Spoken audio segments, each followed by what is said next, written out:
Az erdélyi magyarság legfőbb akarata? Szerintem az erdélyi magyarság legfőbb problémája az, hogy nem tudunk rendesen beilleszkedni a társadalomba még, és még mindig nem hagyjuk elhanyagolni ezeket az úgymond akadályokat a köztünk és tegyük fel a román nép közti. Nagyon sokan szeretnék, hogy Erdély autonómiát szerezzen magának, és hogy a magyarok valószínűleg egy kicsit kevésbé kerüljenek háttérbe bizonyos dolgokban. Kevesen vagyunk elsősorban, meg hogy sok a kivándorló.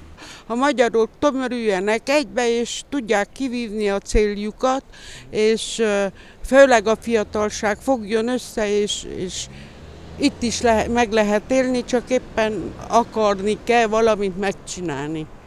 Hát véleményem szerint a szabadság a lényeg, mindenkinek a szólásszabadság elsősorban, és másodszorban sajnálatosan mindenki a megélhetőségére rohangál jobbra-balra, úgyhogy szerintem ez bármilyen nemzettől, meg bármilyen felekezettől függően ez a lényeg mindenkinek.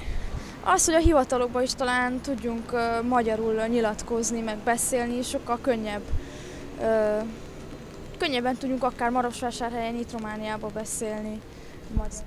Az együvé tartozás, az nehéz így hirtelen. Be kellene összefogni, hogy az autonómiát megnyerjük. De hát ezzel nem törődnek, ami román, magyar, RMDSZ ilyesmivel nem törődik. Sajnos, nem.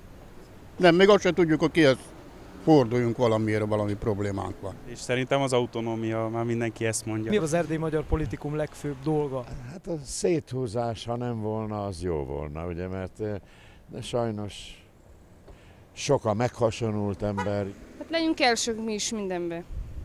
Hát egymás között kiegyezzenek, aztán utána majd közösen tovább lépni.